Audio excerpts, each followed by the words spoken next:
Alright, it's time for the one everyone's been asking for. Every Pixar movie reviewed in 10 words or less. And the shorts too, why not? That means every single theatrical Pixar release as well as all of their short films. Except the 2 Million Cars shorts that they made and released on their own DVD because...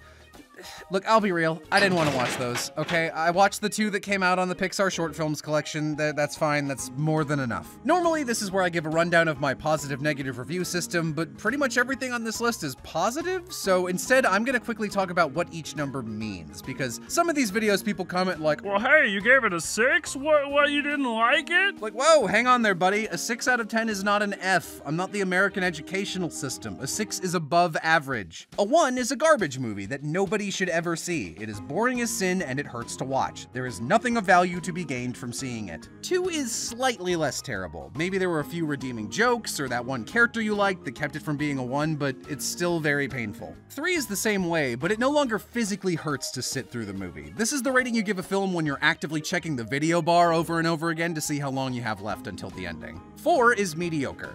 Just bad. Not horrible, but you didn't really enjoy yourself. 5 is an average movie. Like, yep, that was a film. You didn't hate it, you didn't love it, it was fine, but you kind of feel like you could have done something better with your time. A 6 is the first good rating on the list. It's a movie you enjoyed watching and it didn't actively waste your time, but you don't have any interest in seeing it again. A 7 is a movie you enjoyed enough that you would want to see it again, even if that rewatch is pretty far off in the future. Like, you could recommend this to someone, you liked it. I often give 7s to movies that are mostly really good but have some pretty noteworthy flaws. 8 is just a solid, entertaining movie. Really enjoyable. Maybe even great. A 9 is an awesome movie, really engaging, something you'd really want to recommend to anybody. The kind of movie that makes you want a sequel. A 10 is an entertaining movie that does something with its filmmaking or storytelling that is so noteworthy that everybody who likes film should see it. That doesn't mean it's a perfect movie, but it is a must-see for one reason or another. And I should say those are more guidelines than they are hard rules, but that's basically my system. So,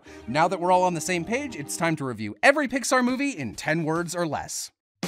Okay, it's Brave Little Toaster, but this time they're toys. I apologize for my childhood prejudice against ants. Okay, it's Brave Little Toaster, but this time they cry. I wish I got paid for screaming at work. Glad that's all wrapped up and doesn't warrant a sequel. Great family drama disguised as a superhero movie. Fleshy car tongue, tiny car bugs, car tramp stamp. Dull movie's finale leaves a good taste in your mouth. But it's so preachy. Shush! Cute robot love story. I don't want bird.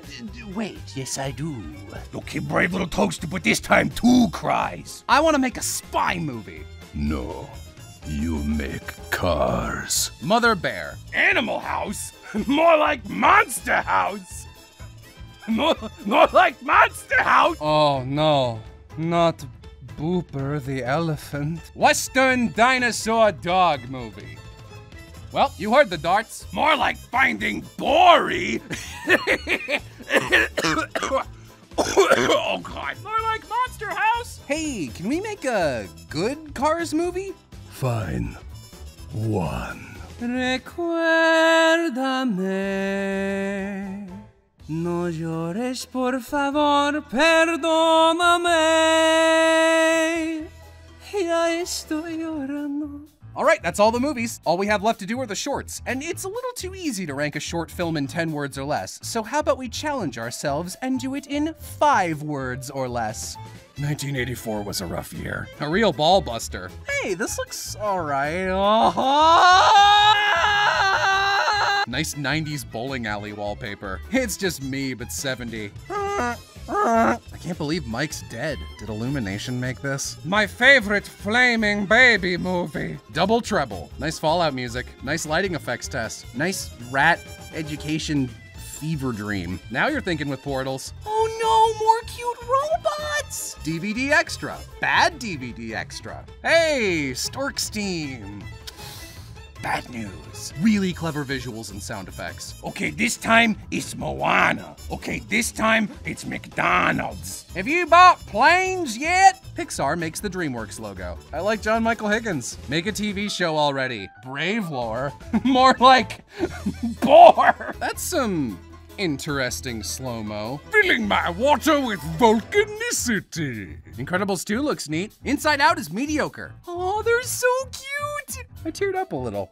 And that's all of them. But before I end the video with my usual top and bottom 3 movies, I'd like to take a moment to talk about this video's sponsor, BetterHelp. BetterHelp is an affordable online private service that connects you with a personalized therapist or counselor. Sometimes people will message me online or come up to me at conventions to tell me that my videos help them to get through a tough time, whether that means depression, loss, what have you, and that's great, I'm happy to help. So I'd like to reach out to those viewers now and offer them this tool in case those tough times ever come back. Once you've been connected with your personalized counselor, you can talk with them via text message, video chat, phone call, however you like, and they even offer financial aid to those who qualify. If BetterHelp sounds like something you might be interested in, please consider clicking the link in the description to start the conversation. Thank you for listening, and now without any further ado, here are my top and bottom 3 Pixar movies. To infinity and beyond! Coco. Coco is a super cute musical buddy adventure about a young boy trapped in the land of the dead and his skeletal companion, Hector. They have a great dynamic. I love Dia de los Muertos aesthetic, I love good songs, I love big musical final boss fights, I love crying like a baby at the end of this movie. Go see Coco, it's very, very good. You are a sad, strange little man, and you have my pity. Bug's Life! Bug's Life. It's about bugs. Yup. Like, don't get me wrong, it's not horrible, it's just not really noteworthy. Like, none of the characters are very interesting, the protagonist isn't that likable. Is not. Ow. The story runs on tragic miscommunication, which is always a fun hallmark of 90s storytelling. I can't think of a single scene that stuck with me in this movie. Like, Kevin Spacey does an okay job as the villain, he's probably the highlight. To infinity and beyond!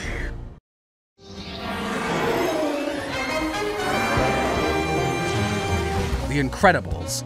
The Incredibles is not only one of the best superhero movies of all time, but also one of the best family movies of all time. And I don't mean that it's a movie for the whole family. In fact, I didn't like this movie as a kid because all the subtleties of Helen and Bob's relationship were totally lost on me then. But now I find them really interesting. It's just an honest depiction of a husband and wife against a fun, poppy superhero backdrop. And that's a really cool, unique, interesting story setting. Every scene is cool, every scene is fun. I like pretty much everything about this movie, except Violet. Why do you sound so whiny?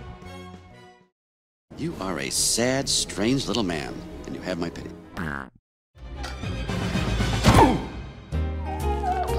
Monsters University and Finding Dory. It's a tie! So, I don't like movies that don't need to exist. Like, why make a movie if you're not going to tell an interesting story? Why make a sequel to a well-loved film if you're not going to expand upon the world building or the characters? Or if you're going to directly contradict the original films? You've been jealous of my good looks since the 4th grade, pal. Is it money? Is the reason money? It's money. I respect a boring movie that tries something new and fails more than a sequel that doesn't try anything whatsoever, especially if that sequel is basically every other college film ever made. Don't Let Me Down, Incredibles 2. To infinity and beyond!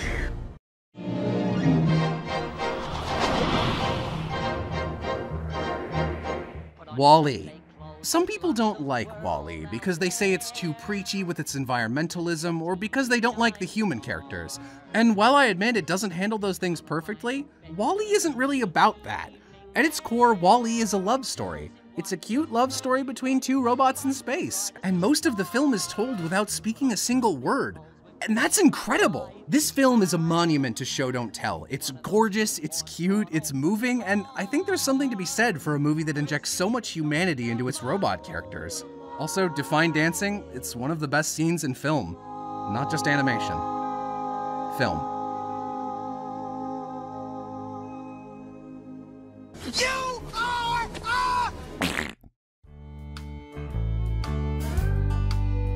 Cars. No likable characters. Cars!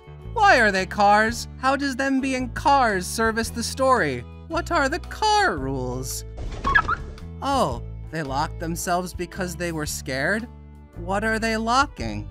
Can cars open each other and steal things? What do they steal? Do they steal organs? Do they have organs? Why are these bugs cars? Are cars born? Do cars come from a factory? Do they mate? This franchise implies they mate. What does a pregnant car look like? Is it an egg sack sort of situation? These are the questions that came up when I watched Cars. I have no answers. Cars has no answers. Thank you for watching. If you like this video, then you should check out the other marathon reviews I've done, or follow me on Twitter at @WelcomeToTweet and tell me what videos you'd like to see me do on there. I'd like to give another quick shout out to our sponsor, BetterHelp. If you think they might be a good fit for you, be sure to check out their link in the description. You can also find a link to my Patreon down there. People always ask me why I give the ratings I do for these videos, but I can't really go into it given the nature of 10-second reviews. So I've been thinking about recording full casual reviews of each marathon for people to listen to and putting those up on Patreon for anybody interested. The Pixar one will be available in a few days for both patrons and non-patrons, but all the others will be Patreon exclusive. Thanks.